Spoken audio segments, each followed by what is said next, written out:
नमस्कार, तुमचं स्वामी भक्ती केंद्र या चॅनलमध्ये स्वागत आहे. मी आदेशा आज एक असा एपिसोड तुमच्यासाठी घेऊन आले आहे जो खूप रोमांचक बनणार आहे. 2300 वर्षाची बायको आहे माझी. हा, ग्रीसमध्ये आमचा पहिला जन्म मला दाखवला सगळं. स्वामी तुमच्याशी बोलतात का?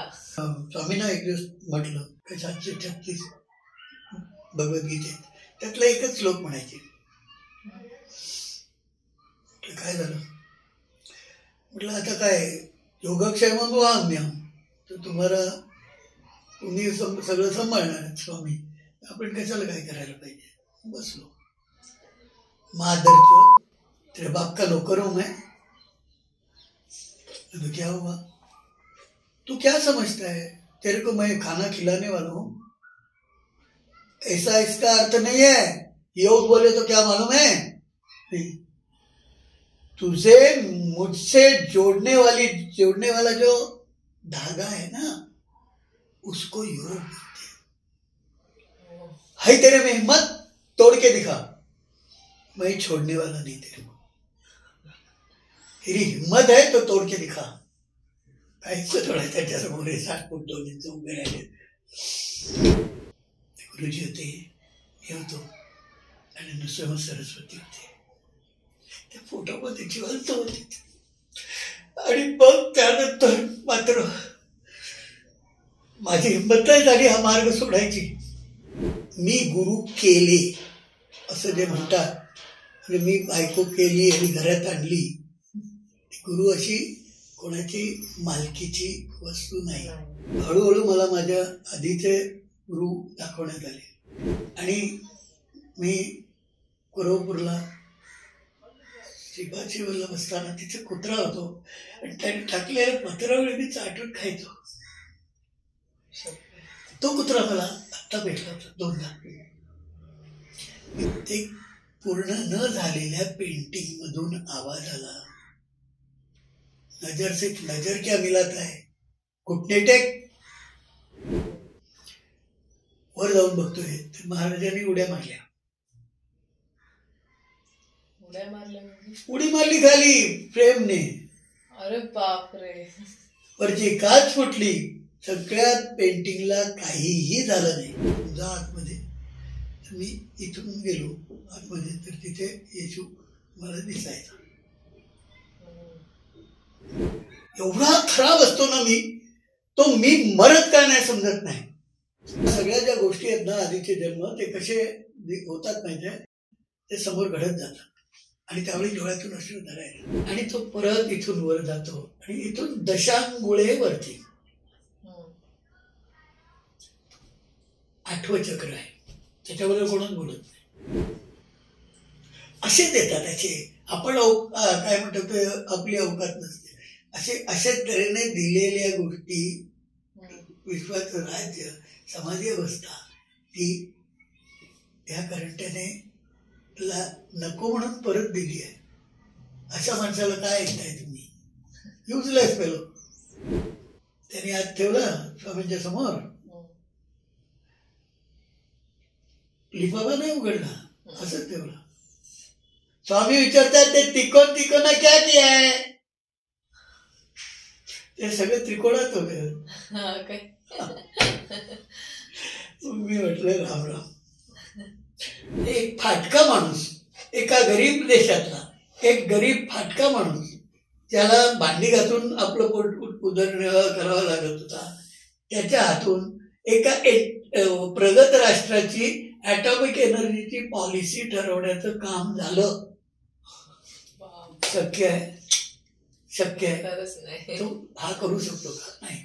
आणि ह्या सर्व काळात 12 वर्ष मी देवच मानत. मला 3 दिवस जेल मध्ये ठेवलं. बापरे. देवी सपुसे नंदिनामा, देवा सोडून का भजू मानवान. देवी सपुसे नंदिनामा, देवा सोडू नका भजू मानवा. आपल्या समोर एक असे व्यक्तिमत्व उपस्थित आहे, ते एक स्वामीं कृपांकित आहेत आणि एक उत्तम संगीतकार आणि लेखक सुद्धा आहेत. तर एक असे आमचे सुभाष अवसरे काका. नमस्कार. श्री स्वामी समर्थ नमस्कार. श्री काका. स्वामी समर्थ. तर तुमच्याबद्दल आम्हाला थोडक्यात आमच्या प्रेक्षकांना माहिती द्या. मी सुभाष अवसरे, वय वर्ष 78, जन्म मालवण सिंधुदुर्गातला. त्यानंतर वास्तव्य शाळा दादरला, माटुंग्याला, आणि नंतर पुढचं शिक्षण IIT मुंबई सिव्हिल इंजिनिअरिंगमध्ये, आणि त्यानंतर पोस्ट ग्रॅज्युएशन इंडस्ट्रियल डिझाईनमध्ये IIT मुंबई.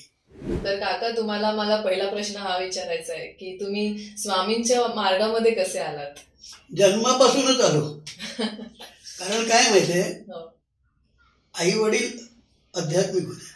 वडील म्युन्सिपाल्टीत होते, आई घरी होती. पूर्वीच्या काळी 7वी 8वी पर्यंत शिक्षण झालं होतं. पण घरात जेवण करताना वृत्त बोलणे, निरनिराळ्या कविता बोलणे, म्हणजे मी 2, 2.5, 3 वर्षाचा असल्यापासून गीतेचा 7वा 15वा 12वा अध्याय तोंडपाठ होता. म्हणजे ती बोलत जायची, तो तोंडपाठ व्हायचा. मग मध्ये चढवून त्याचा प्रश्न विचारायचो, अर्थ, ती अर्थ समजायची. वडिलांना संपूर्ण भगवद्गीता पाठ होती. त्यानंतर त्यावेळी पिक्चरला जाणं वगैरे नव्हतं. तसे आम्ही चाळीत राहत होतो माटुंग्याला, आणि बिंदास तिथे 36 घर बिराड होती. म्हणजे 36 घरं माझी. पिक्चर प्रकार काही नव्हता, पैसे कमी असायचे. आणि घरात 6 काका, 1 काकी, काकीची मुलगी, आणि एक वडिलांची आजी आणि वडिलांचे मामा. 14x12च्या रूममध्ये, आणि बाहेरची पॅसेज आम्ही आमच्यात करून घेतला होता. त्यामुळे माटुंग्याला त्याच्यात राहत होतो, सुखाने राहत होतो, अत्यंत आनंदाने. आणि मग या सगळ्याचा जवळजवळ हे वडीलच अख्खा भार त्याच्या 3-3 नोकऱ्या करत होते. सकाळी उठून मात्र एकनाथी भागवतातला थोडा भाग वाचायचे. कारण एकनाथी भागवत त्यांचे जे गुरु होते, त्यांनी त्यांच्या म्हणजे त्यांचे नाही, त्यांच्या वडिलांचे, माझ्या आजोबांचे गुरु होते, त्यांनी आजोबांना दिलं होतं. तर ते एकनाथी भागवताचं ते रोज वाचन करायचे. आणि संध्याकाळी म्हणजे उशिरा आले की रात्री आम्ही गणेश मंदिर, कुबलचं आहे ना त्याचं, त्यानंतर रुया कॉलेज आणि किंग जॉर्ज या ठिकाणी त्यावेळी कीर्तन व्हायचे. आपले बुवा, निजामपूरकर बुवा, तुकडोजी महाराज, आणि अशी सगळ्यांची कीर्तनं ऐकणं, याच्यातच हाच आमच्यावर झालेला सगळ्यात मोठे संस्कार. आणि त्यामुळे ते एकदा ऐकलं की 2-3 दिवस पुढचं कीर्तन होईपर्यंत ते कीर्तन तसंच्या तसं अख्खं आख्यानं सगळं गाण्यासकट गायचो. वय वर्ष 2.5, 3, 4, 5 शाळेत जाईपर्यंत आलं. एक दिवस मी SSC झाल्यानंतर 1964 साली तिथे उभा होतो, रविवार होता तो, आणि माझ्या बाजूने जाणाऱ्या एका ख्रिश्चन कुटुंबाने चर्चमधून येताना त्यांचा मला धक्का लागला. माझी तंद्री उतरली. तेव्हा मी विचारलं, याला तू काहीच करणार नाहीस का? अशा तऱ्हेने त्याने मला त्रास दिला. का त्यांचा देव आणि तुझा आमचा देव निराळा? हक्काचा देव. बरोबर, लहान. तर आजपासून मी तुला मानत नाही. अरे बापरे. आणि त्या दिवशीपासून मी देवपूजा वगैरे सगळं सोडलं. दास कॅपिटल हे ते असल्या गोष्टी वाचायला सुरुवात केली. टोटली निराळा. आणि हे 12 वर्ष झालं. म्हणजे त्यांना जेव्हा पाहिजे होतं त्यावेळी 12 वर्ष झाल्यानंतर त्यांनी मला जवळ केला. त्याने जवळ केला, मी झालो नाही. ते त्यांच्यावर आहे सगळं. तर ही 12 वर्षाच्या ह्याच्यामध्ये माझं IITचं शिक्षण झालं 7 वर्षाचं. त्यानंतर मी इंग्लंडला गेलो. इंग्लंडचं वर्षाचं राहणं, त्याच्यानंतर माझा प्रवास हिचहायकिंग करत असताना, आणि हे करत करत मी परत आलो. तेव्हा आमच्या अभिनवनगरमध्ये बोरिवलीला एक मारुतीचं मंदिर आहे. त्याची हनुमान जयंती होती तेव्हा, आणि हनुमान जयंती होती आणि मी घरी बसलो होतो. ते सेक्रेटरी आले होते त्या देवळाचे, आणि ते मला म्हणाले, अरे तू गातोस ना, तू आज घेऊन 2 गाणी म्हण, 2 अभंग म्हण. म्हटलं कसले अभंग बेगम सांगतात मला, मनातल्या मनात म्हटलं. तर ओपनली बोललो तर वडिलांनी त्या ह्याच्यात पण फटके दिले असते. तर ते म्हणाले, चला तू म्हण. मी म्हटलं जाऊ दे, आंघोळ बिंघोळ काही केली नाही, आणि मी एवढा हा होतो देवाच्या विरुद्ध, म्हणजे देवाचा प्रश्न करायचा देवालाही. आणि मग आरामात आलो. आमच्या अभिनवनगरच्या रस्त्यावरून एंट्री करणार तर तिथे एक झाड आहे. त्या झाडाच्या जवळ गेल्यावर, म्हणजे जशी एंट्री करतो तिथे, माझ्या उजव्या पायामध्ये प्रचंड कळ. मला 1 पाऊल पुढे जाता येणार. मी डाव्या पायाने ढकलत त्या झाडापर्यंत गेलो, टेकलो, हात पाय हलवून बघितले, काय नाही, बरं होतं. घामाघूम झालो होतो, भीती, कारण हालताच येत नव्हतं, प्रचंड कळाने हालता येत नव्हतं. तर तिथे समोर बघितलं तर डोंगरावर आमचं हनुमानाचं देऊळ आहे, आणि अत्यंत जागृत आहे. मी त्याला सांगितलं, मी तिथे येऊन गाणार आहे, तू खरा देव आहेस का, बघू दे मला. माझं हे दुखायचं बंद झालं तर मी येऊन गाणार, आणि पारशाने येऊन गाणार. आणि नेक्स्ट मोमेंट माझं कळ गेली, नॉर्मल झालो, आणि मी चालत तिथे गेलो आणि 2 अभंग गायलो, परत आलो. त्यानंतर माझं लग्न झालं. माझ्या बायकोच्या घरचे जे लोक होते ना, ते सगळे दत्तभक्त, एवढे प्रचंड दत्तभक्त होते. ते दर फेब्रुवारीमध्ये ही असते ना तिथे जत्रा, त्या 7 दिवस तिथे जायचे, आणि सगळ्यांना घेऊन 25-25, 30-30 लोक जायचे. आता मी हा देव मी मानत नाही, म्हणून बायकोने मला सांगितलं, तिथे मात्र काय असं करू का, ते कडक स्थान आहे म्हणून. ते बाकी सगळं होय म्हटलं, ठीक आहे. पहिली नवीनच लग्न झालं नाही बोलू नाही शकत. म्हणे तसं हे आहे, बायकोचा हे 2300 वर्षाची बायको आहे माझी. हा, ग्रीसमध्ये आमचा पहिला जन्म मला दाखवला सगळं. अरे बापरे.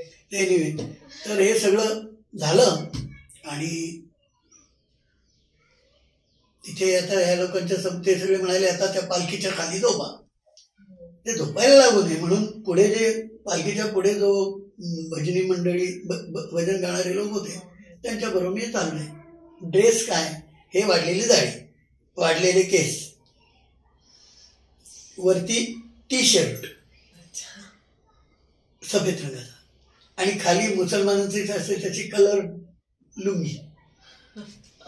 कोण म्हणणार हा गातो किंवा काय, कोणाला समजणार नाही. मला कोणी ओळखत नव्हते त्या दिवसापर्यंत. अच्छा.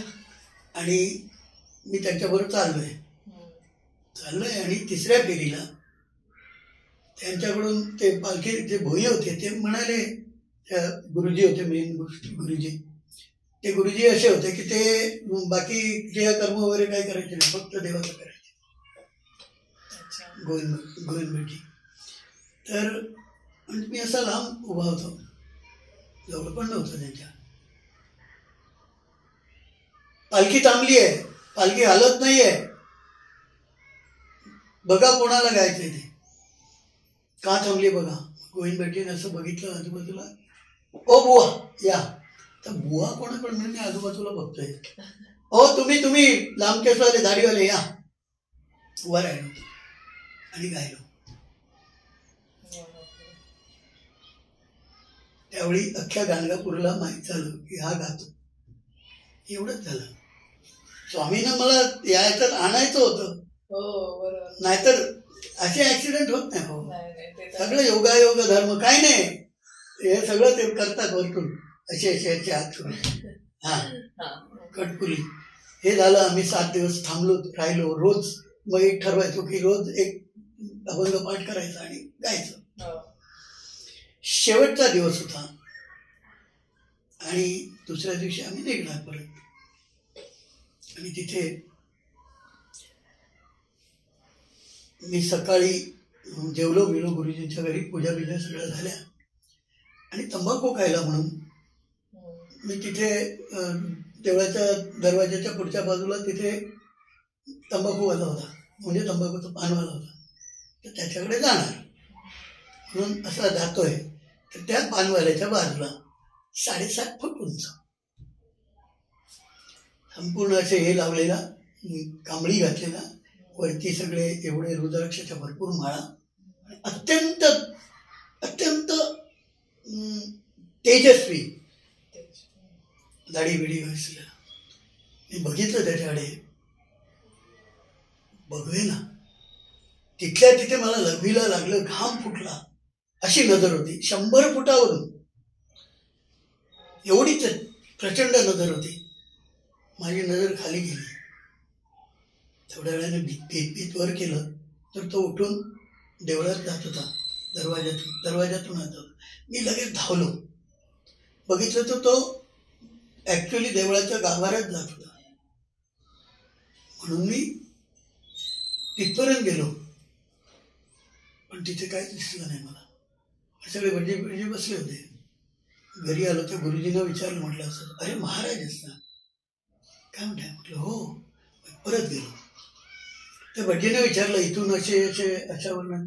अरे आम्ही बसलोय बघ ना, ही सगळी भांडी घासत सगळे हे झाले होते ना, रुद्र बिद्र लघुरुद्र वगैरे, हे बघ सगळे आम्ही बसलोय, ह्याच्यातून कोण जाणार पलीकडे आणि आम्हाला दिसणार नाही. म्हटलं तो कोण, कुठे असेल, इथे असेल तिथे असेल.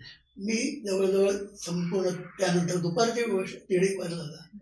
तसाच हात पायात चप्पल बिप्पल काय नाही, तसाच काट्या कुट्यातून गरम याच्यातून फिरतोय. संगमावर गेलो, तिथे नाही. आणखीन कुठे गेलो, तिथे नाही.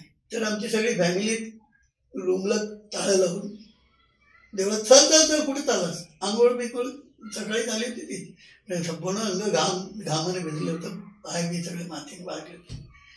ठीक आहे म्हटलं. गेलो तिथे, आतमध्ये गेलो आणि या बाजूने ते हे दिसतं झरोखा आहे, तिथे ते देऊळ आहे. आणि ह्या बाजूची जी भिंत आहे म्हणजे उत्तरेकडची, त्या भिंतीला हात लावला असा. मला काही सुचेना हो. मी उद्या जाणार आणि मी गायला लागलो. घेऊन निरोप परत निघालो, अंतरी राहिलो अतृप्त, तृप्ती अतृप्तीच्या भावा पलीकडे जाऊनी साकडे घाली तुझ, घेऊन निरोप. खिशातून एक कार्ड होतं माझं, व्हिजिटिंग कार्ड. कोणाकडून पेन घेतलं, ते लिहून घेतलं आणि मी त्या पुढे जाणाऱ्या लोकांच्या समोर जाऊन बसलो. तिथे उभा राहिलो. पालखी निघाली. 3ऱ्या फेरीला अवसर आहे तुम्ही या, गायलो. पण ज्या चालीत ते आधी आलं होतं ती चाल नाही, कारण मी गातोय ना. एवढा खराब असतो ना मी, तो मी मरत का नाही समजत नाही. तो तिथे गेलो आणि ती चाल सोडली. ते झाल्यानंतर मला ते गुरुजी होते ना, ते म्हणाले, अवसर आहे तुम्ही, हे कोणाचंही रचना आहे. रडू आलं मला. तरी पाठीवर हात धरला माझ्या. मी काही बोलूच शकलो नाही. पाठीवर हात घेतला. त्यांच्या गुरुजींच्या घराच्या समोर एक 6 फूट रुंद आणि 25 फूट लांब अशी छोटीशी खोली होती. त्याच्यामध्ये एकच दरवाजा होता, आतमध्ये खिडकी बिडकी काही नव्हती. त्याची चावी फक्त त्या गुरुजींकडे असायची. घरातली माणसं सुद्धा तिथे जात नसत, सोहळ्याने सुद्धा जात नसत. त्या ठिकाणी त्यांचे वडील भीमभट ते अनुष्ठान करायचे. ते म्हणाले, या तुमचं उत्तर तुम्हाला मिळेल. आता माझं उत्तर, मला प्रश्न काय होता काहीच समजत नव्हतं. मी ते समोर ठेवलं, समोर बसलो, रडायला लागलो आणि पुन्हा ते सगळं मी गायलो. त्या दरवाजाच्या बाहेर माझी अख्खी फॅमिली बसलेली होती. त्या कोणालाही त्यातलं काहीही ऐकू आलं नाही आणि माझा आवाज काय मुळमुळीत नाही. पण आम्ही 3 जण होतो. गुरुजी होते, हे होतो आणि नृसिंह सरस्वती होते. त्या फोटोमध्ये जिवंत होते. आणि मग त्यानंतर मात्र माझी हिंमत नाही झाली हा मार्ग सोडायची. नंतर कधीतरी एकदा ना क्षीरसागर महाराजांकडे असताना क्षीरसागर महाराजांना मी म्हणालो होतो की मला सेवा मिळत नाही. हो नाही,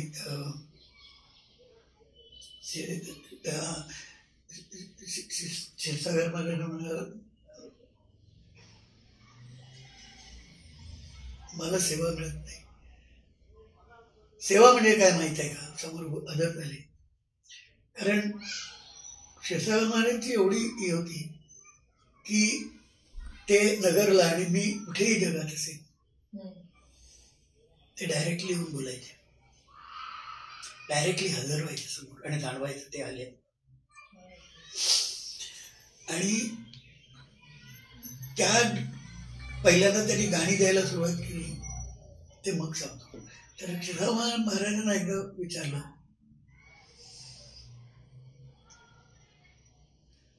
नाही क्षीरसागर महाराज नाही, स्वामींना एक दिवस म्हटलं, क्षीरसागर महाराज स्वामींच्या जे बोलत असताना एक दिवस म्हणाले, स्वामी नेहमी कुठला श्लोक म्हणायचे, 726 श्लोक आहे का 736 भगवद्गीतेत, त्यातला एकच श्लोक म्हणायचे.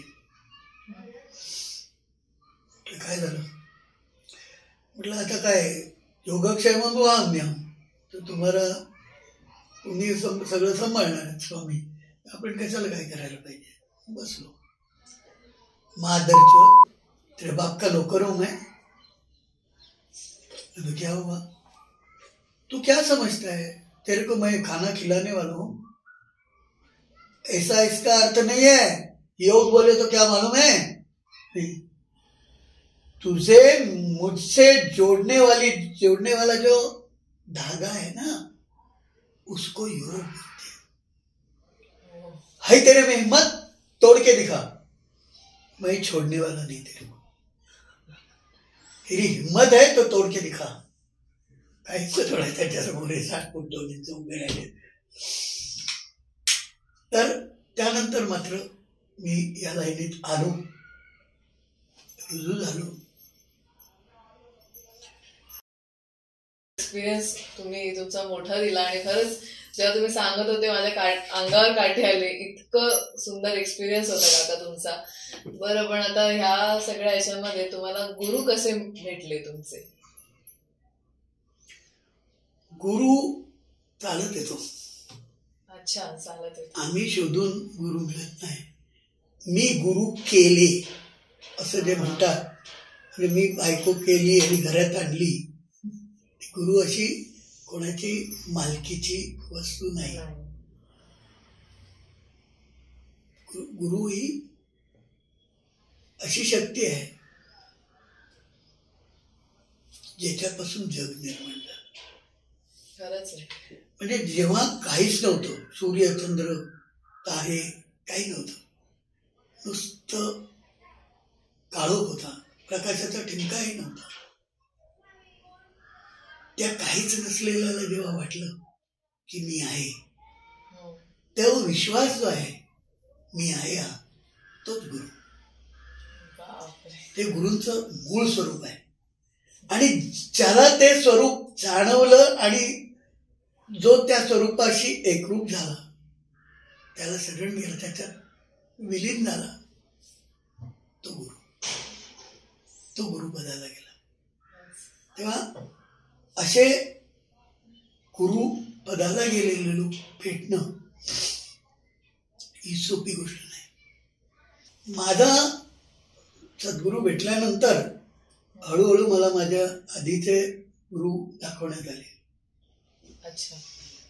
त्याच्यातले एक म्हणजे ते गुरूंचे गुरु होते, त्यांचं नाव सॉक्रेटिस. आणि त्यांचे शिष्य प्लेटो, आणि प्लेटोचा शिष्य मी 10 वर्षाचा ॲरिस्टॉटल.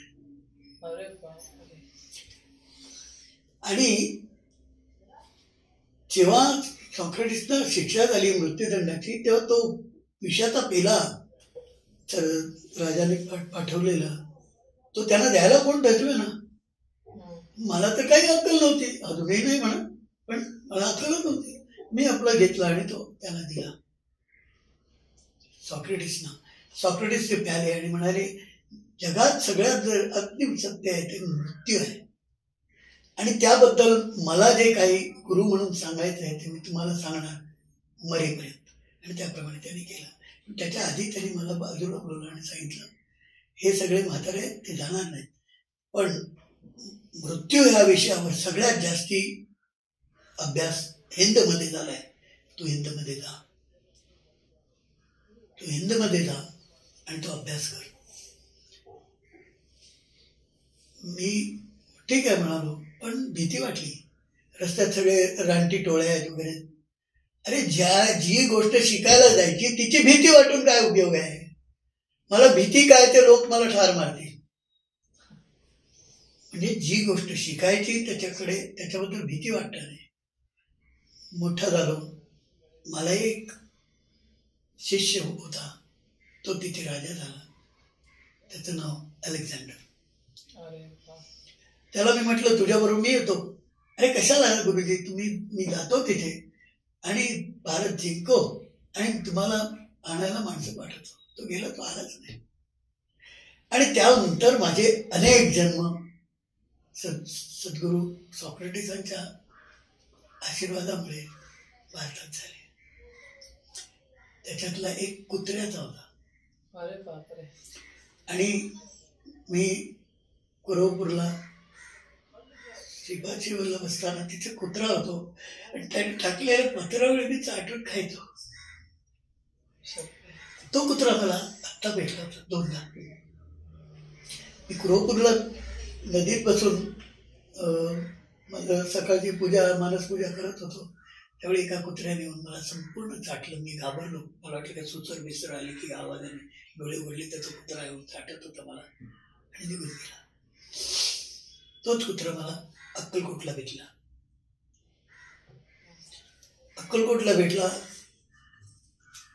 मी तिथे भजन गात होतो. ती समाधी मंदिराच्या समोर जो हॉल आहे ना, तिथे मी तिथे बसलो, भजन गायलो. तर ऐकायला समोर बसला होता तिथे बाजूला. उठला आणि अशा ठिकाणी गेला, तिथे दरवाजाही नाही आणि खिडकी नाही. अच्छा, या टोकाला गेला, या बाजूला दरवाजा आहे, या बाजूला गेला, काहीच नाही, गायब झाला. त्यानंतर तो कुत्रा मी मिसेसवर आणि सगळ्या कुटुंबियांबरोबर गेलो तिथे. त्याच ठिकाणी तिला सांगितलं, इथे मी बसलो होतो, इथे तो कुत्रा येऊन गायला बसला होता. मग मी थोडं तिथे गायलो आणि मी याचा बसलोय. माझ्या बरोबर पाठी तो कुत्रा बसला होता. बायको म्हणाली, हा पण कुत्रा हाच तो. म्हटलं, बायको त्याला प्रसाद जो उडाला तो त्याला भरवतो. ती तोंडाला येईपर्यंत तो हालत नाही, असा बघत बसलाय डोळ्यात. तोंडाला लागलं की केलं गेळ. अरे चावत नाही, काय नाही, कटाप 3-4दा म्हटलं, थांब माझ्याकडे दे. मी दिला, कटाप केला. मी लगेच उठलो आणि त्याच्या पायावरच हात ठेवले आणि डोकं टेकलं. साटकन उठला आणि निघून गेला. कोणालाही पाया पडायला दिलं नाही. बाहेर पडला, मी जाई बरं कुठे, काही नाही. आणि तोच कुत्रा. माझ्या घरात हे पै म्हणून आहेत, पै मामा म्हणतो आम्ही त्याला. त्यांनी सगळ्या सांताक्रूजचं मठ बीठ आहे असं दत्त मंदिर वगैरे त्या ठिकाणी त्यांनी स्वामी आणि सगळ्या सत्पुरुषांचे पेंटिंग केलेले. तर त्यांनी पेंट केलेला दत्त ते पेंटिंग केलंय. मी 2000 रुपये दिले होते. कसं आतमध्ये मी दिले हे असलं की किती घाण असतं. मी 2000 रुपये दिले म्हणून मी बघायला गेलो, त्याची चुका काढायला, हे करा असं करा, पैसे दिले ना. ते पूर्ण न झालेल्या पेंटिंग मधून आवाज आला, नजर से नजर क्या मिलाता है, घुटणे टेक. घुटणे टेकले वर पाहतो तर त्या डोळ्यामधून कधी अश्रू येतील. काय म्हणतात ते, विश्वाचे आट माझ्या नवनी प्रकाश, तसं त्या नेत्रामधून विश्वाचं आर्त निर्माण होते. मी पाहतोय खळा रडायला लागलो. पै मामांची बायको म्हणते, काका तुम्ही रडता कशाला? तो म्हणतो गप गप. त्याला समजतंय पैना हे प्रकार काय निराळे आहे. ते माझ्या घरी आहे. पहिल्यांदा आणून घरी ठेवला. इथे होता लावायला माणूस मिळेना. सगळी हे बी तयार आणली. याला सांगितलं मिलिंदकडे फर्निचर करायला 2 मुसलमान मुलं होती. कसे म्हणजे शिकवण्याची पद्धत सांगतो. 2 मुसलमान मुलं होती. आली म्हणाली, त्याचं काम झाल्यावर म्हणाला, अरे हे करतील तुझं. 4 दिवशी ते आले होते. तो त्यांच्या ते उपास असतात ना, कसले रमजान आणि रोजे सोडणार, ते उपास सोडणार. त्याच्या आधी हे काम आलं. 2 तासात त्यांनी केलं. त्यांना असं ठेवलं वरती, कुठेही हवा नाही, फॅन नाही, दरवाजे खिडक्या बंद होत्या. आणि मी खाली आलो ते याचे पैसे द्यायला, टेम्पोवाले. वर जाऊन बघतोय तर महाराजांनी उड्या मारल्या. उडी मारली खाली फ्रेमने. अरे बापरे. वरची काच फुटली. सगळ्यात पेंटिंगला काहीही झालं नाही. त्याच्यातले एका कुत्र्याला खरचटलं तर तो कुत्रा, तोच मी. खूप वेळाच. त्यानंतर ज्ञानोबांच्या बरोबर मी तो जो रेडा आहे ना, तुम्ही काय बोलताय. सगळ्या ज्या गोष्टी आहेत ना, आधीचे जन्म ते कसे होतात माहितीये, ते समोर घडत जातात. आणि त्यावेळी डोळ्यातून अश्रू धरायला काही संबंध नाही. ह्या जो पहिला जो आहे ना याचा, तो मी याला जातो, माझ्या सद्गुरूंकडे जात होतो. सद्गुरू हॉस्पिटलमध्ये ते कुठलं ते लीलावती ते 10व्या मजल्यावर होते. आणि ते बरं होतं. आणि मी तिथे जात होतो, बसमध्ये उभा होतो आणि समोर घडायला. समोर घडलं नाही. मी पाहतोय मी तिथे होतो. त्यानंतर हे जे आहे त्या कुत्र्याचं ते घडत गेलं आणि मग मला समजलं ते. त्यानंतर रेड्याचं असं झालं, मला सद्गुरू खूपदा रेड्यासारखा ओरडू नकोस गायल्यावर म्हणायचे किंवा गायच्या आधी म्हणायचे. समजत तुझं काय करायचं, असं रेड्यासारखा ओरडू नकोस, शांतपणे गा. त्यांना आधीच माहिती होतं. ते असे सगळे प्रकार आहेत. त्या आणि हे जेव्हा वाचतो इथे ज्यावेळी याला सांगितली त्या काय नाव त्याचं, चांगदेवाला जी सांगितली ना, चांगदेव 65, त्या 65वर सद्गुरूने 131 हे दिलेत, ओव्या दिलेत. अद्वैताचा सगळ्यात गहन ग्रंथ जो असेल ना आणि सोप्यात सोप्या भाषेत सांगितलेला तो चांगदेव 65. आणि हे ज्यावेळी चाललं होतं त्यावेळी मीराबाई आहे, सॉरी मुक्ताबाई आहे. आणि मग मुक्ताबाईने पाठीवरून हात फिरवला, शिरशिरी आली.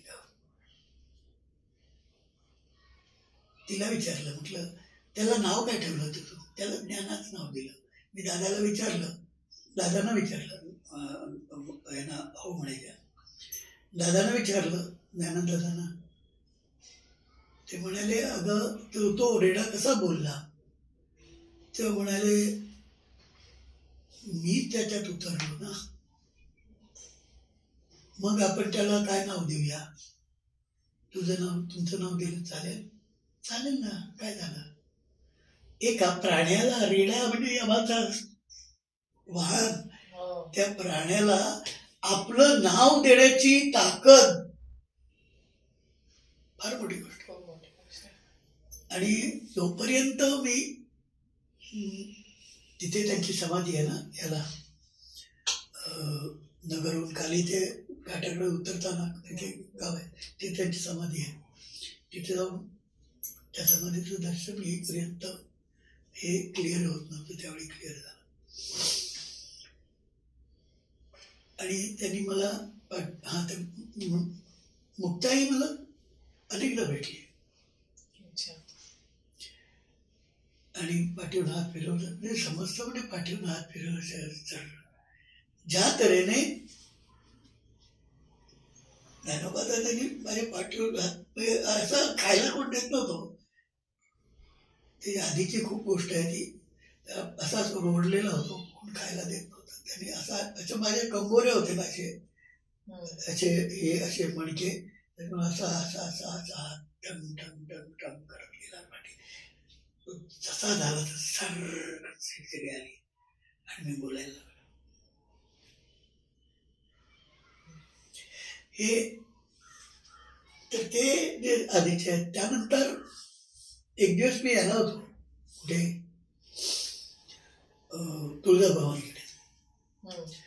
तिथे मी जाऊन दर्शन घेतलं आणि बाहेर आलो आणि एका कोपऱ्यावरचं दुकान आहे, कोपऱ्यावरचं दुकान, त्याच्या बाजूचं दुकान असं. आणि त्यांना म्हणलं प्रसाद बिसाद बांधून द्या, मला घरी न्यायचं वगैरे सांगितलं. तुम्ही कुठले? हा काय फार वाईट प्रश्न नव्हता. तुम्ही कुठले? भांडायला लागला माझ्याशी. सगळे दुकानदार गोळा झाले. तुम्ही मुंबईवाले स्वतःला शाणे समजता, अमकं तमकं. आमच्या पूर्वजांचं नाव गुरुचरित्रात आहे, माहित आहे? काय करणार? तेवढ्यात दोन याची फळी आणि त्याची फळी, याच्यामध्ये जी भाग असतो बाजूच्या, त्याच्यात एक परकरी मुलगी येऊन उभी राहिली. तिने असे हात ठेवले दोन्ही हात कडेवर. परकरी मुलगी मोरपिशी रंगाचा परकर आणि चोळी घातली, 5-6 वर्षाची असेल, आणि हसते ती. हे सगळं भांडण चाललंय, मी असा वेड्याला बसलो, हसते आहे. मी काय नाही केलं, मी तर तिच्या पायावर हात ठेवले आणि डोकं टेकला. आई काय? तिने डोक्यावर हात ठेवला. सगळं निवळलं. आणि मी खिशातून एक पुस्तक काढलं, माझ्या झोळीतून, आणि देवी सपुसे नंदिनामा, देवा सोडून का भजू मानवान, देवीस पुसे नंदीनामा, देवा सोडू नक भजू मानवान. हे गाणं सुरू केलं. ती नंदीनामाची गोष्ट आहे. आणि ती नंदीनामाची हे गाणं बरोबर हेच पुढे आलं, हेच उघडलं पाहिजे. आणि मी ते गाणं गायल्यानंतर ते ऐकत होते आणि त्याला सांगितलं मीच तो नंदीनामा. हे कोणी माझ्यातर्फे बोललं मला माहित नाही, पण मी नंदीनामा होतो. नृसिंह सरस्वतींच्या वेळी तिथे होतो. मला कोड झालं होतं. मला याच बायकोने घरातून बाहेर काढलं होतं. मी दरदर फिरत फिरत फिरत गाणगापूर त्या देवीकडे गेलो. त्या देवीने तिकडे हे उपास केले. तिने मला नृसिंह सरस्वतींकडे पाठवलं गाणगापूरला. मग गाणगापूरला नृसिंह सरस्वतीने माझा संगमात आंघोळ घातली, माझा कोड गेला. त्यांनी ते सांगितलं, ते मी ऐकलो नाही. त्यांनी सांगितलं होतं की आध्यात्मिक काव्य करी, ते मी ऐकलो नाही. आणि ते मी ऐकलो नाही म्हणून हे सगळे बाकीचे पुढचे जन्म आले. आणि या जन्मात हे काहीतरी काम होत आहे. ते पण म्हातारा सांगतो, मी ऐकतच नाही. फटके देतात, कानफटात मिळते. सरळ नाही ग, युजलेस आहे. 3 गुरु लोकांना एक गुरु पुरतो. मला 3 गुरुचं मी काहीच नाही करू शकलो आयुष्यात. तुम्ही खूप स्पेशल आहात म्हणून. स्पेशल नाही, पण त्यांनी मला एकदा त्याचं उत्तर दिलं. म्हटलं तुम्ही हे माझ्यावर हे कशाला करून घेताय? अरे मूर्खा, मैं कहीं पंडित को बोलता ना, तो बोलता था मैं नहीं किया. अभी तेरी हिम्मत है क्या? तेरे जैसे अडानी को कोई किसी को बोलेगा तो कोई सच्ची मानेगा क्या ये तुमने किया? नहीं ना, इसलिए तेरे को पकड़ा. तेरे जैसा गया गुजरा चाहिए मेरे को. कारण त्यांनी म्हटलेलं आहे ना, काय काय शब्द आहे तो, त्याला शब्द आहे, तर त्याला तारतो तो जो. हा, तर त्या जो वंचित आहे, संपूर्ण गिलागुजर आहे, म्हणजे जो दारू पितो, सिगरेट पितो, शिव्या घालतो भरपूर तोंडातून, तंबाखू खातो, असा बेकार माणूस, नॉनव्हेज खातो, गायमास खातो, असा बेकारात बेकार माणूस त्याच्याकडून हे काम करून घेऊ शकतो. गैरगुजर करतो. म्हणून आता तुम्ही बाकीच्यानी जे माझ्यापेक्षा बरे आहात, तुम्ही सुधारा आणि तुम्ही त्या माझ्याकडे आम्ही तुम्हालाही सुधारवतो. असं ते आहे. ते म्हणजे हे माझी मोठी क्वालिफिकेशन आहे. आणि नाहीतर त्यांनी लक्ष दिलं नसतं. करुणा ती आहे ना त्यांची, याला कोण वाचवणार, कोण ह्याचं टाळणार याला, म्हणून ते हे आहे. करुणेपोटी झालेलं आहे. There is no merit is this. बोला. खरंच आमचे आता मला सुचत नाही काय बोलून तुमच्याशी. अजून त्या विषयावर आलोच नाही, पण गुरु कसे भेटले. हो, तो तर बाजूलाच राहिला. पण असं काय एक माझं प्रोजेक्ट इथे म्युन्सिपाल्टीत अडलं होतं, होत नव्हतं. आणि आमचे डायरेक्टर होते काळे म्हणून, ते खूप वेळ नगरला जाऊन राहायचे. ते तिकडे त्यांच्या त्या ट्रस्टचे मोठे अध्यक्ष वगैरे होते. आणि मला लोकांनी सांगितलं तू तिथे जा, नगरला जाऊन तिथे त्यांना भेट, तिथे ते निवांतपणे बोलू शकते. इथे तू आतमध्ये गेला तर एवढी गर्दी असते, कधीतरी आठवड्यातून 3 दिवस 4 दिवस इथे असतात, 3 दिवस तिथे असतात. म्हणून मी तिथे जायला निघालो. ज्या बिल्डरचं काम होतं तो म्हणाला मी गाडी देतो, माझ्या पार्टनरला मी देतो तुझ्याबरोबर. पार्टनरला समजलं तिथे, म्हणून त्यांनी त्यांची वचनाची जी पुस्तक आहेत सद्गुरूंची, ती त्याला कोणीतरी 2 दिवस आधीच दिली होती. असं सहजासहजी होत नाही. 2 दिवस आधीच दिली होती. ती पुस्तकं वाचतोय मी. 2 पानं वाचली नाही मी, डोळ्यातून अश्रू यायला लागले. पनवेलला पोचलो, जेवलो. पनवेलला पोचेपर्यंत त्या अवस्थेत तिथून पण त्याच्यानंतर मी बसलो होतो सद्गुरूंच्या समोर आणि गात होतो. अच्छा. आणि सद्गुरू बघत होते आणि माझ्या डोळ्यातून अश्रू चालले होते आणि मी झोपलो होतो, पूर्ण झोपलो होतो. गात होते आणि झोपलो होतो म्हणजे मनातल्या मनात गात होतो स्वप्नात. अरे वा, म्हणजे त्यांच्यापर्यंत पोहोचत समोर समोर होते ते बसलेले तिथे. सद्गुरू कोण नाव? क्षीरसागर महाराज. क्षीरसागर महाराज. तर त्यांनी मला भक्ती शिकवली. दुसरे जे होते गिरीशनाथ स्वामी, ते गहिनीनाथांचे शिष्य. अच्छा. गहिनीनाथांना त्यांनी भेटवलं. त्यानंतर हे जे आहेत तिसरे डॉक्टर चिटणीस, त्यांना मी कधी तेवढे साधे सुधे राहायचे आणि म्हणजे मस्करी करायचे. त्याला कितीतरी उशिरा मी समजलो की हे माझे गुरु आहेत.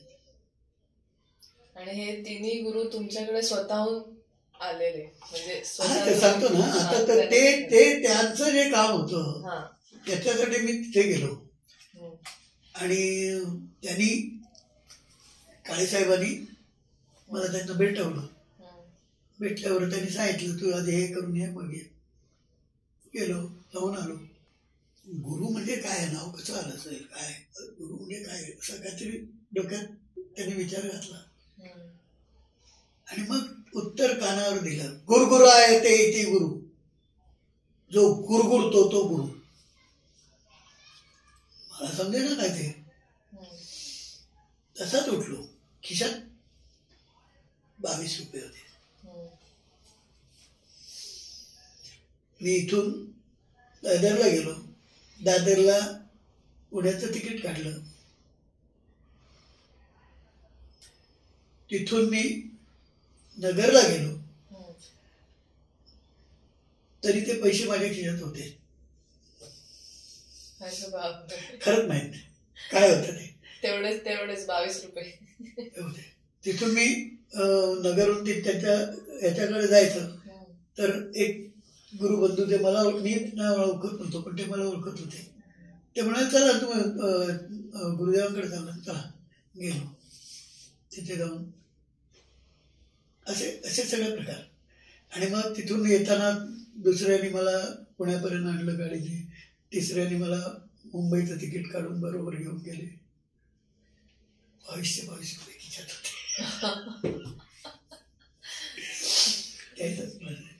असं तर त्या सद्गुरूंनी हे सगळं प्रकरण झाल्यानंतर त्यांनी सांगितलं असे कधी बोलवायचे.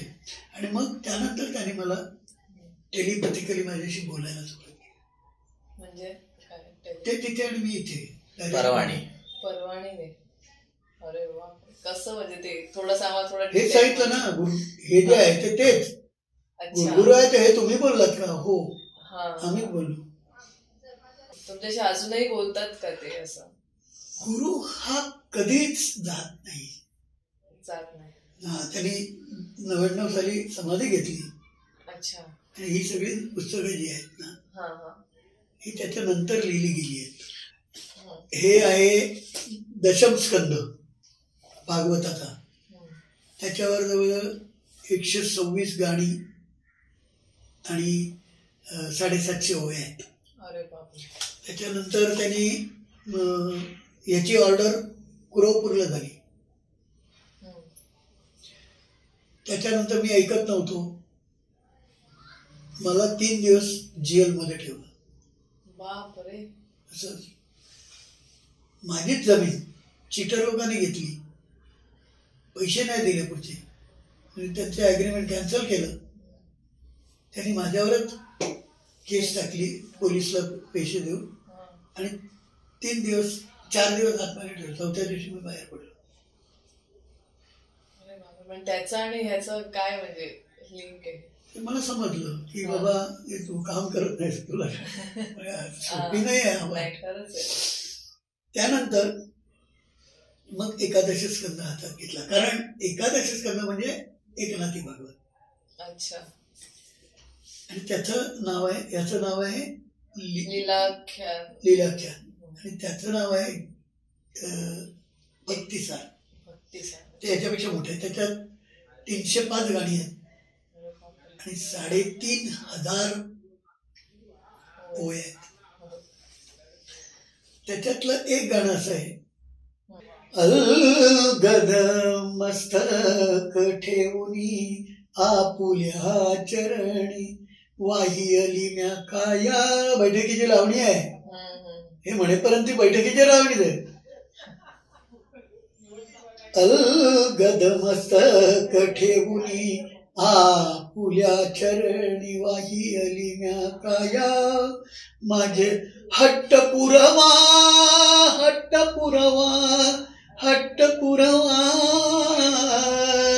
तुम्हीच सद्गुरु राया. हा कामदेव सतत छळीत मजला बसे त्याच्या सतत स्मरणे मज लागले पिसे. मस्तक झाले भ्रमिष्ट ठेवा वरद हस्त कामचिरवाया. माझ हट्ट पुरवा तुम्हीच सद्गुरु राया. 11 कडवी आहेत. त्याच्यात सगळे षड्रिपू आहेत. मृत्यूची भीती अमका तमका तमका. अर्धा-पाऊण किलोमीटरची लाईन. आणि तिथे मी जाऊन उभा राहिलो. अरे तुम्ही पुढे जा म्हणजे एवढा काय मग ते प्रत्येक जणाचे आपणच मोठे भक्त. तर मला कशाला ते करून हे करते. मी तसं नाही, जुने जाणते खूप आहेत. नाही तुम्ही पुढे जा प्रत्येक जण सांगतो पुढे राहणं पुढे जाऊ दे. मी पुढे गेलो. सद्गुरूंच्या हातात ठेवली. त्यांनी बघितली. एवढे भेटले 1 मिनिट माझ्या हातात दिली. त्यावेळी त्यांचा हात पण मला लागला. खाली गेलो, साष्टांग नमस्कार घातला. वर म्हणून बघतो सद्गुरू झोपले होते. पहिल्या 4 लोकांनाच काय तरी बसलेले असताना दर्शन मिळालं. बाकी ते झोपले होते. या जुलैमधली गोष्ट आणि सप्टेंबरमध्ये त्यांनी ते समाधी केली. This is last book that he has seen. बाकीच्यातली गाणी त्यांनी ऐकलेली आहे. त्याच्यातली ऐकली आहे, याच्यातली नाही ऐकली. याचं हे काय झालं, याच्यात सद्गुरू तेव्हा समाधीस्थ झाले. त्यांची शेवटची जी मिरवणूक चालली होती त्या मिरवणुकीच्या वेळी सूर्याला संपूर्ण घेरा घालून इंद्रधनुष्य होता. आणि मी त्यांच्याबरोबर जातोय. लोक मला भेटतायत, मिठी मारतायत आणि बाकी गुरुबंधू रडतायत ढसाढसा. आणि हे समोर उभे राहत आहेत. म्हणतात तू रडायचं नाही, तुला माहिती आहे ना मी काय तो. हालत खराब करून टाकतात. त्यावेळी हे तिथं जात असताना हे उठा गुरुराज आता उठा गुरुराज. भर दुपारी कशी आली आपल्याला निज. उठा गुरुराज आता उठा गुरुराज. कारण काय झालं होतं त्याच्या आधी 10 दिवस आधी मी इथे घरीच बसलो होतो. आणि ध्यानात गेलो तर मी तिथे गेलो. माझ्या बरोबर वडील होते म्हणजे सगळं समोर. आणि ते सफेद कपडे घालून होते, व्हाईट कपडे घालून. गुरुदेव कधीच व्हाईट कपडे घालायचे, निळ्या रंगाचे घालायचे, लाल रंगाचे सोडी घालायचे. सफेद रंगाचा सेट घातला होता संपूर्ण. आणि बाळानं वडिलांना म्हटलं त्यांना नमस्कार करा. नमस्कार करायला जात आहेत.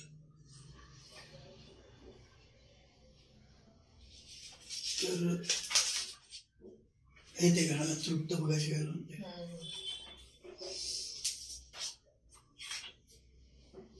तर ते वडील कधीच गेले नव्हते त्यांच्याकडे. वडील पण नमस्कार केला वडिलांनी. उभा राहिलो.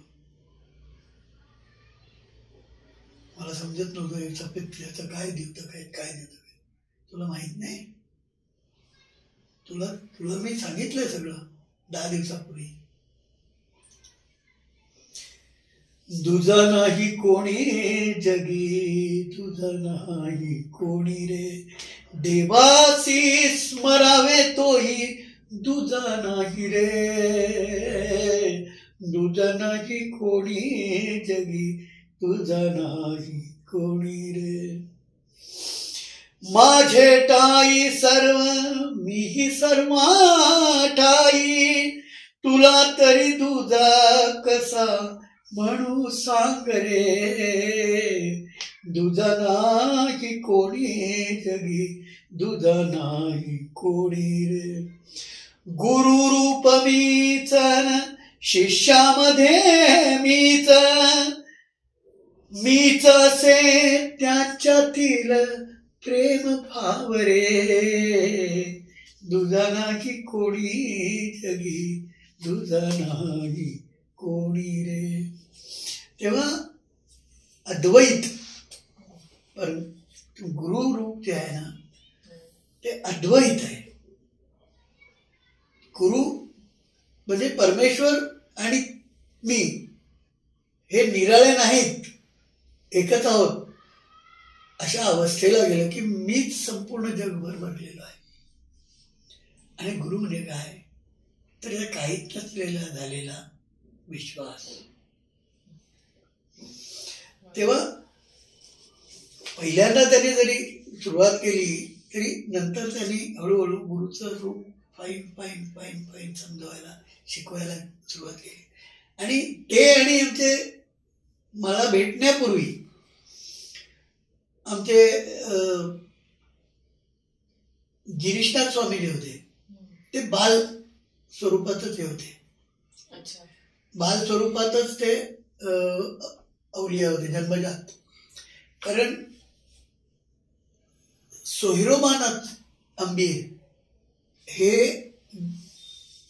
तलाठी होते याला सावंत त्यांच्या गावात.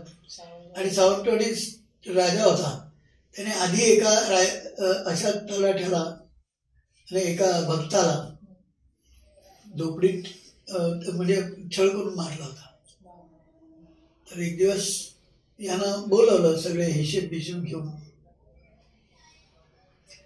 हे निघाले. आईने बरोबर फणस दिला रस्त्यात. कारण 30-40 किलोमीटर जायचं आहे, जंगल आहे, काही मिळणार नाही. तो फणस दिला होता पिकलेला, खांद्यावर मारून चालले आहेत. इन्सुली म्हणून गाव आहे, तिथे ओढा आहे. त्या ठिकाणी ते ओढ्यावर गेले, हातपाय धुतलं वगैरे सगळं केलं आणि तो फणस घेतला आणि खाणार. तेवढं ते फकीर आलं ते आणि म्हणाला अकेलाही काय का क्या मुझे दे. त्याने सगळंच त्यांच्या हातात दिलं. हे महत्वाचं असतं, हेच महत्वाचं असतं. सगळं देणं, सर्वस्व देणं. गुरुचा शरणागत म्हणजे असं असतं, काही बाकीचं ठेवणं. सगळं जे आहे ते देऊन. त्याने तो हातानेच पडला. मटा मटा मटा मटा. समोर घडलेली गोष्ट आहे. 500 वर्षापूर्वी घडलेली गोष्ट समोर घडली आहे. मटा मटा मटा मटा मटा मटा खाल्ला. तो सगळ्या गोट्या तुकून टाकल्या. अरे तुला मी काही दिलंच नाही म्हणून 5 घरे शेवटची उरली. ते घे का घेतले, खाल्ले तिथेच. आणि जे त्यांची पेट झालं, तंद्री लागली, ते रानात कित्येक महिने फिरत होते. आणि राजाने सांगितलं होतं त्यांना मात्र घेऊन या, पण हे असं असं झालं, वेळ लागलं, उसको किधर जाणे मत दो म्हणून त्यांना पहारेकरी ठेवले होते. त्यांना काही नव्हतं, घेऊन या. घेऊन आल्यानंतर खूप देव देव करतोस ना, नाटकं करतोस ना, ढोंग करतोस ना, बघूया तुझा देव काय करतो ते. त्यांना बसवलं. त्यांच्या सगळ्या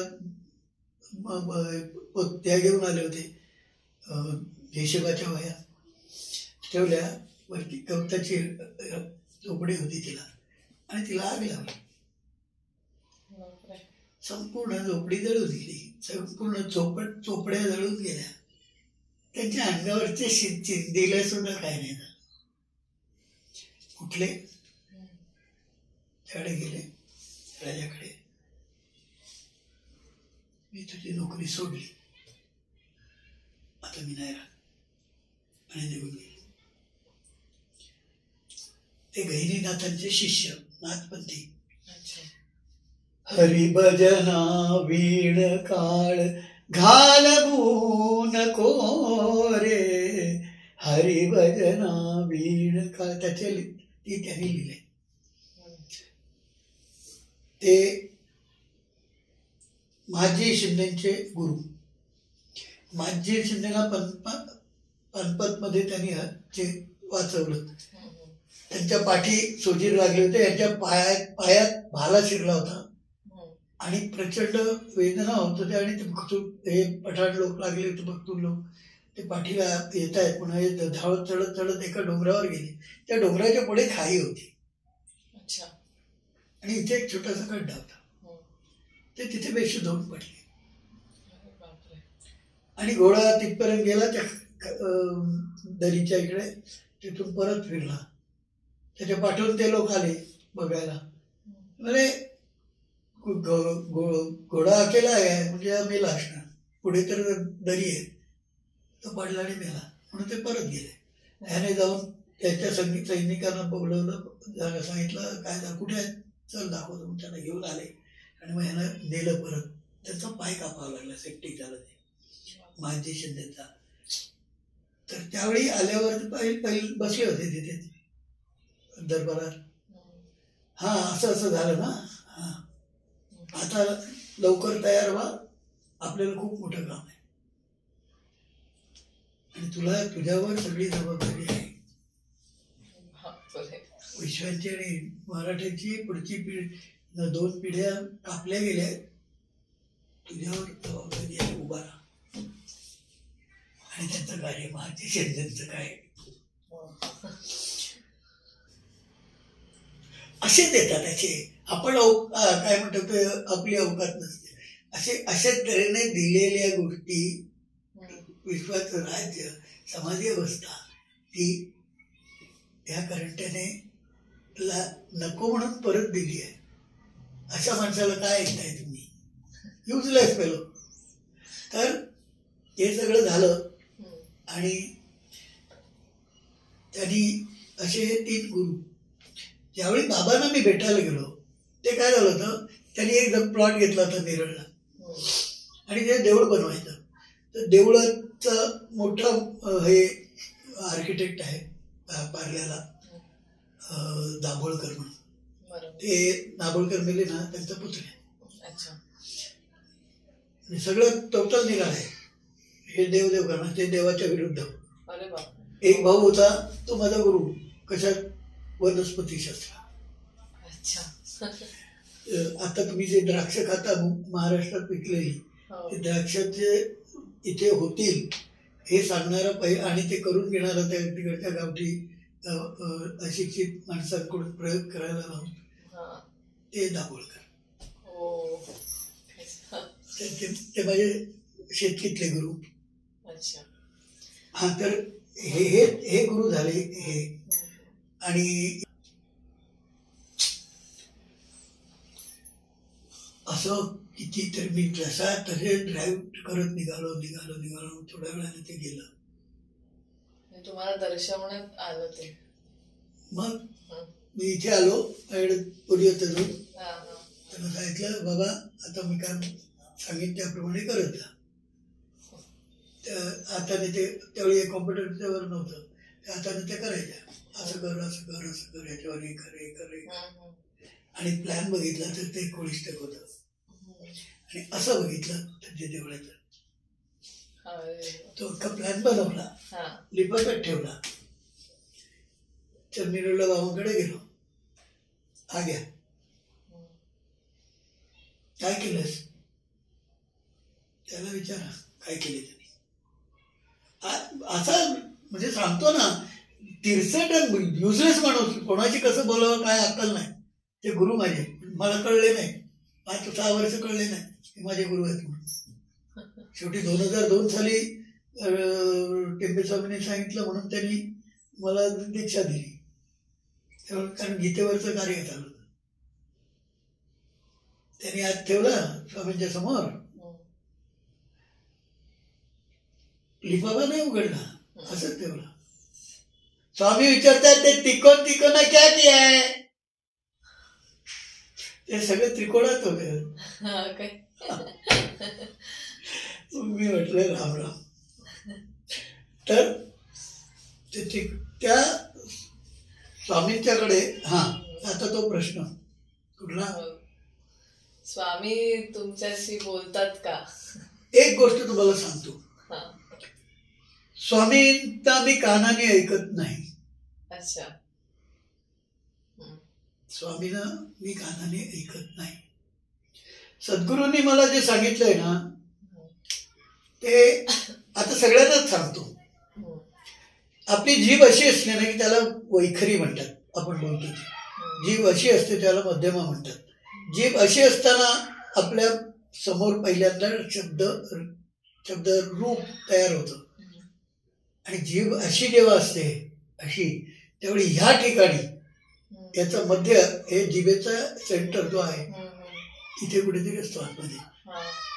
ते 5वं चक्र, कुंडलिनीचं 5वं चक्र हे क्रिएटिव्हिटीचं चक्र आहे. आणि आपण जाऊन त्या ठिकाणी स्वतः मनाने बसायचं. आपले जे काय हे करायचे जप तिथे बसून करायचे.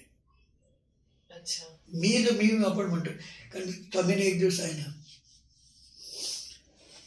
सोचता है किधर से, इधर से, सब डिसिजन कुठून घेता तुम्ही, इथून घेता.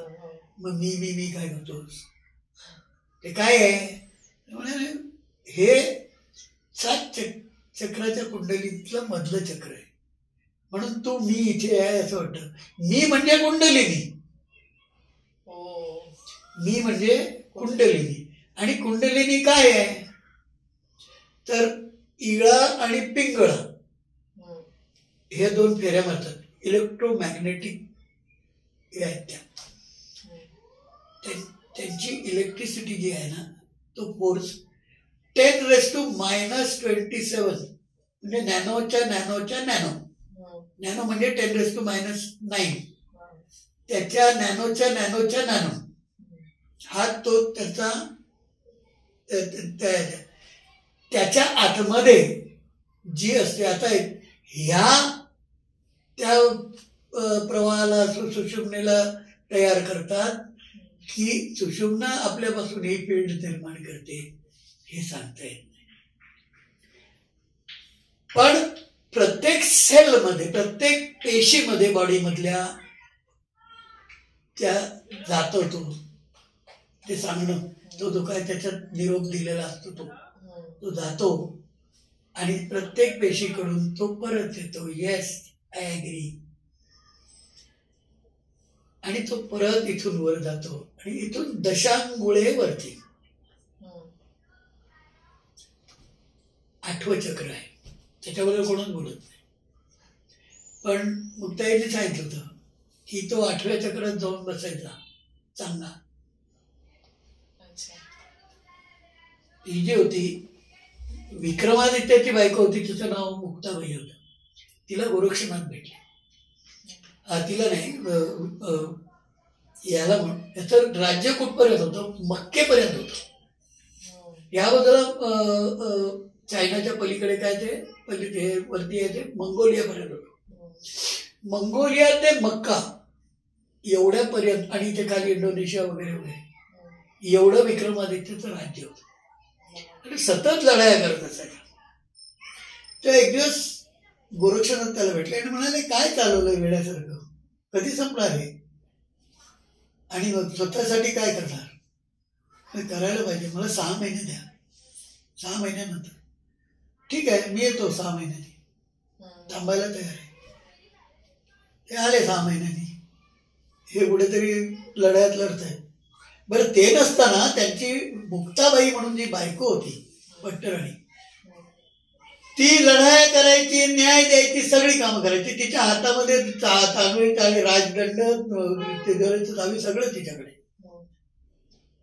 ती स्वतः पराक्रमी होती, ती स्वतः सेनापती म्हणून काम करायची, ती लढायची स्वतः युद्धावर जाऊन.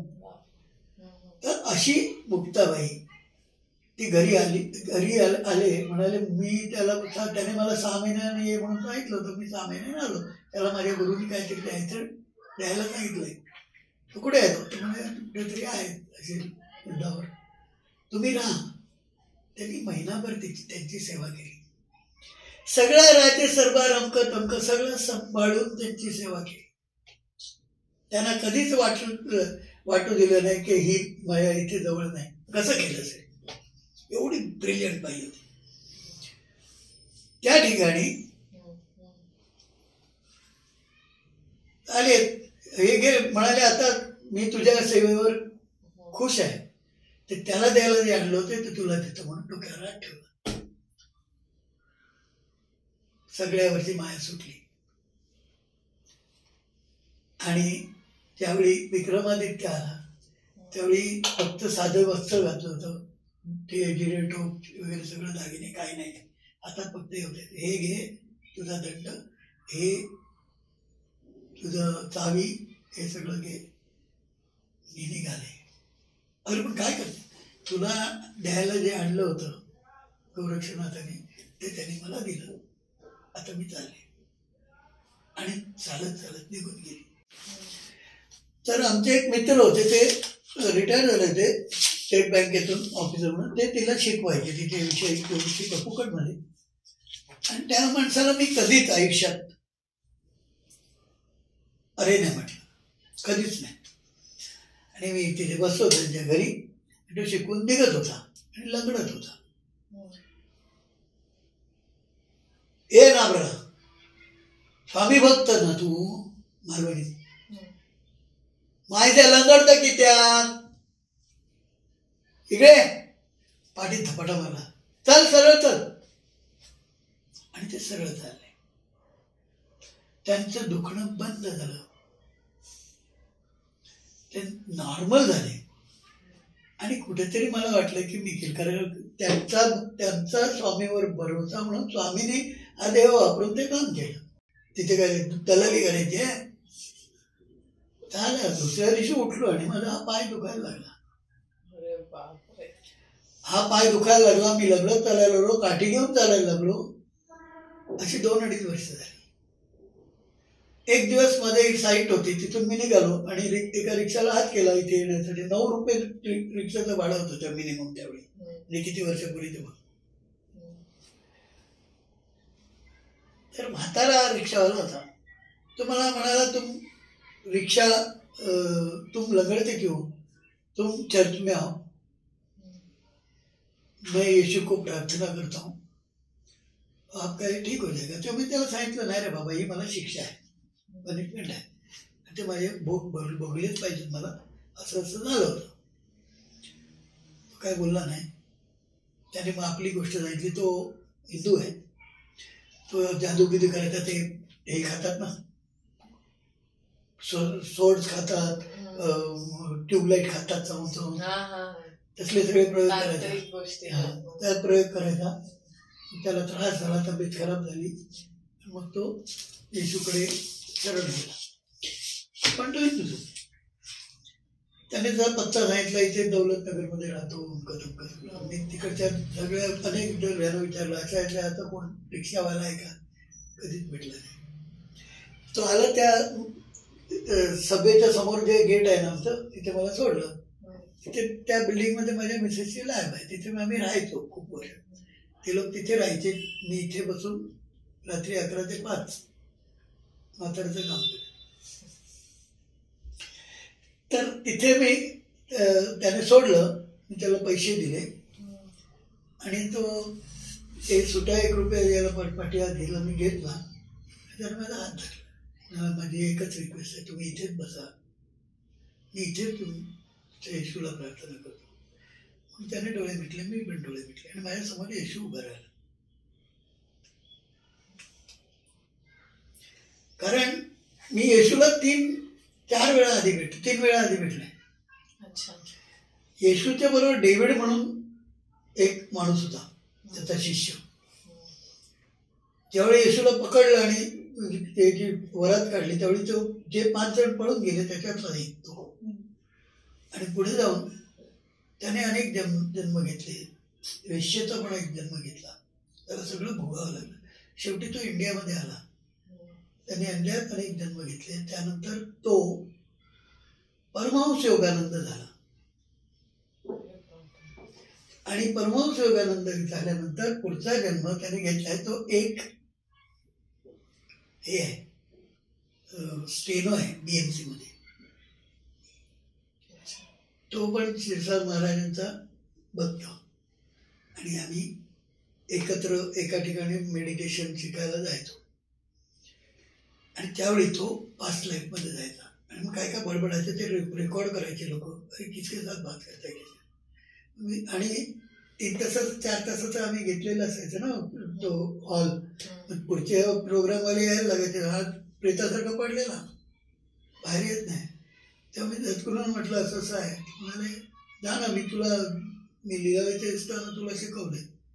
याच्या त्याच्या आतमध्ये जा. 7 प्रकारे जाता येतं. इथून इथून इथून इथून बेंबीतून आणि पाठवून 6-7 एंट्रीज आहेत. त्याच्यातून जा आतमध्ये. तर मी इथून गेलो आतमध्ये तर तिथे येशू मला दिसायचा. त्या आतमध्ये जाऊन आणि त्याचं बोलणं मला ऐकू यायचं म्हणजे तो काय बोलतोय ते समजायचं. It just comes to you. तो असं बोलतोय, तो असं बोलतोय, तो असं बोलतोय, तो असं. ऐकू येत नाही, कानात ऐकू येत नाही, शब्द नाही. ते कुठल्या भाषेत बोलत असतील इथे समजतं. मी असे योगी पुरुष बघितले. तुम्ही इंग्लंड मधून इंडियामध्ये आलात, मग तेव्हा तो काय किस्सा झाला होता तुमच्यासोबत जर्मनीमध्ये? मी इंग्लंडवरून फक्त खांद्यावर सगळं सामान घेऊन स्वीडनला आलो बोटीने. अच्छा. आणि स्वीडनला आलो तर राहायचं कुठे, तर एका फ्रुएट नावाच्या हॉटेलमध्ये भाजी बिजी चिरायला राहिलो कामाला. अच्छा. आणि त्यांच्याबरोबर तिथे जेवायचो. आणि मग त्याच्यापैकी काही लोक मला घरी घेऊन गेले. एक दिवस आणि ते जे घेऊन गेले ते गिटार ड्रम्स वगैरे वाजवून निरनिराळ्या हॉटेलमध्ये पैसे कमायचे. मी रस्त्यावरून जाताना गुणगुणत होतो आणि त्यावेळी मला पोलिसने पकडलं. Why are you so happy? तू एवढं आनंदी काय? म्हणजे आनंदी राहायचं नसतं. आनंदी राहणं म्हणजे गुन्हा आहे. मग तिथे लोकांनी सगळ्यांनी मी आर्ग्यू करायला लागल्यावर लोक जमा झाली. मग ते करत असताना मी कसली काढली आणि ते जिथे बसले होते ना तिथे गेलो. आणि ते लोक म्हणाले तू गप्प काढू नाही तर काही ना काही भान धमाल करत असतोस. म्हटलं मी अशी गोष्ट झाली. सगळे लोक जमले होते, 100-150 लोक होते. ते बोलत होते सगळं धडधड जमा झाले. मी त्यांना सांगितलं की तुम्हाला गाण्याचा कुठेही गाण्याचा अधिकार आहे प्रत्येकाला, का नाही गायचं? आणि तुम्ही इथे येऊन गातात, हिंमत आहे तर तिथे जा ना वगैरे वगैरे भाषण केलं. त्यांनी सगळ्यांनी गप्पा मारल्या, सगळं हे केलं, ठरवलं. त्याप्रमाणे तो पसरला. पुढच्या रविवारी त्यांनी ड्रम मोर्चा काढला. ड्रम हे डब्बे बिबे घेऊन रस्त्याने ते गाणं म्हणत म्हणत पण निरनिराळ्या गल्लीतून एक सेंट्रल मोठा स्टॉकहोममध्ये हे आहे गार्डन, असं वरती रस्ते आहेत आणि खाली असं गार्डन आहे. तर तिथे सगळे जमा झालो आणि आम्ही नाचतोय, गप्प गातोय. पोलिसने संपूर्ण याला वेढा घातला. आता हे लोक मारणार, हे लोक पण घाबरले. त्यातल्या 2 छानशा मुली होत्या. त्यांना सांगितलं हे 2 फुलं घ्या. तो जो आहे ना तो माणूस तो त्यांचा सगळ्यांचा चीफ आहे, कमिशनर. त्याच्या दोन्ही कानावर लावायची आणि दोन्ही गालावर पप्पी द्यायची आणि त्याला हात धरून इथे नाचायला घेऊन यायचं आमच्यावर आणि आम्ही नाचायला सुरुवात केली. तो आला, तिथे झालं. सगळे TV वाले आले होते, सगळ्यांनी फोटो काढले आणि त्यांनी डिक्लेअर करून टाकलं नाही हे डेंजरस नाही आहे. ही गोष्ट झाल्यानंतर त्या सगळीकडे छोटं हे सगळं पसरलं आणि एक रात्री 11 वाजता, आणि तिकडे 11 म्हणजे फुल नाईटच समजायची, 6 वाजता तिथे काळोख पडतो. तर रात्री 11 वाजता दरवाजा वाजला, 3-4 माणसं आली आणि where is that Indian boy.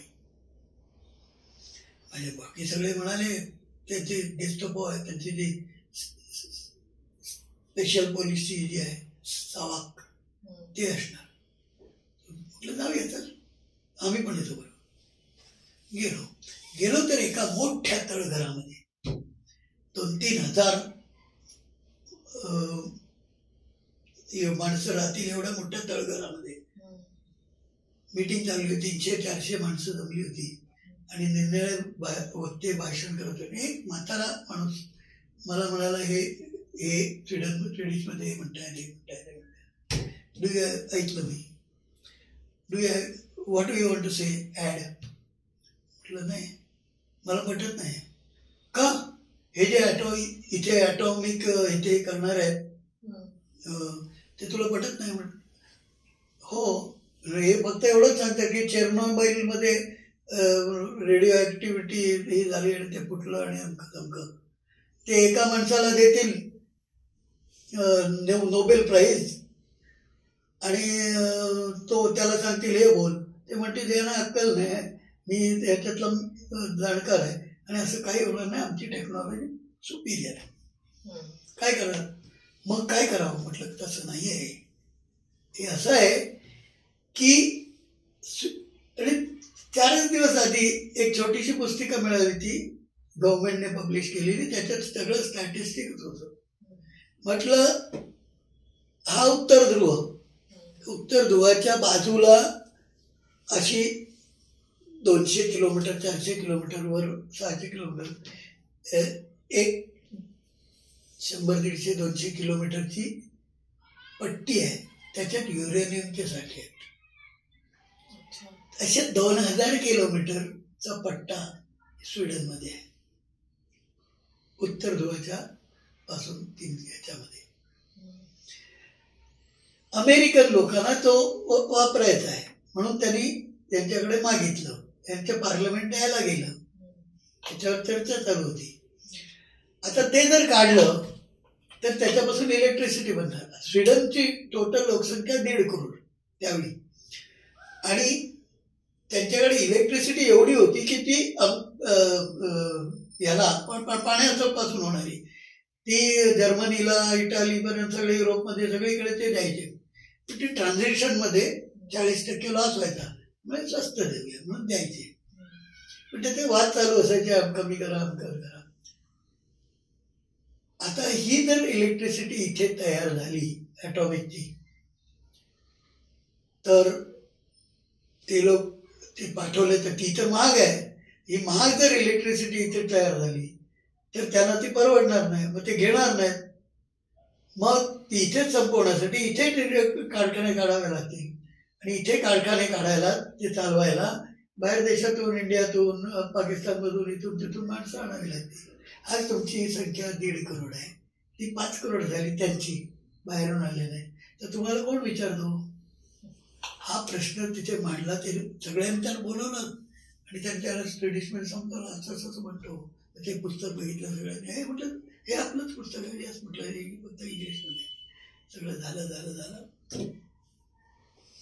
आणि त्या पुढच्या रविवारी त्यांनी घेतलं. मी बाहेरून फिरतोय, पोलिसला विचारलं काय बोलताय ते लोक. म्हणजे they are hippies, they are good people, they are good hippies. आणि म्हटलं तुझ्या जर याने गव्हर्नमेंट, प्रेसिडेंटने, प्राईम मिनिस्टरने तुला सांगितलं याच्यावर शूट कर, तर मुळीच नाही करणार. तुला ऑर्डर दिली नाही करणार नाही. They are good people, what they are saying is correct. हे सगळं झालं. आम्ही घरी आलो, सगळे खुश होते.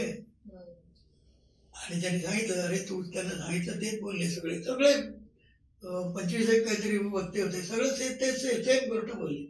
ते चेरनोबिल म्हणून टाकून दिलं आणि हे 3 दिवसात केलं त्यांनी तयारी, म्हणजे त्यांची पण मानली पाहिजे. रात्री 11 वाजता आम्ही झोपलो होतो. रात्री 11 वाजता टीव्ही चालू झाला. टीव्ही चालू झाल्यावर आम्ही त्यांनी लावला. टीव्ही लावल्यावर त्या टीव्हीमध्ये त्यांचा राजा आला आणि त्यांनी डिक्लेरेशन केलं की ॲटॉमिक सबस्टन्सचं मायनिंग किंवा कुठलीही ॲटॉमिक एनर्जीच्या इथे इंडस्ट्रीज काढणे या सगळ्याचा अधिकार पार्लमेंटच्या कडून आम्ही काढून घेतलेले आहेत. याच्याकडे हा विषय पार्लमेंटमध्ये डिस्कस सुद्धा केला जाणार नाही. एक फाटका माणूस, एका गरीब देशातला एक गरीब फाटका माणूस, त्याला भांडी घासून आपलं पोट उदरनिर्वाह करावा लागत होता, त्याच्या हातून एका प्रगत राष्ट्राची ॲटॉमिक एनर्जीची पॉलिसी ठरवण्याचं काम झालं. शक्य आहे? तो हा करू शकतो का? नाही. आणि ह्या सर्व काळात 12 वर्ष मी देवच मानत नव्हतो. मग सांगितलं ना, त्या काळात 12 वर्ष मी देव मानत नव्हतो. तर आजचा एपिसोड तुम्ही बघितलाच असेल की केवढा सुंदर होता, किती मौल्यवान होता. तर असंच तुम्हाला बरेच एपिसोड बघता येतील यासाठी तुम्ही नक्कीच लाईक, शेअर आणि सबस्क्राईब करा व्हिडिओला आणि कमेंट्स पण करा की तुम्हाला आमचे एपिसोड जे आहेत ते कसे वाटले. तर श्री स्वामी समर्थ आमचा एपिसोड बघितल्याबद्दल असंच पुढे प्रेम करत राहा. आणि काका, थँक्यू सो मच, तुम्ही आमच्या सोबत एवढा वेळ काढून आलात. थँक्यू, धन्यवाद. आणि तुमचा असाच प्रवास चालू राहू दे पुढे. हो, थकलो मी आता. थँक्यू. देवी सपुसे नंदिनामा, देवा सोडू नका भजू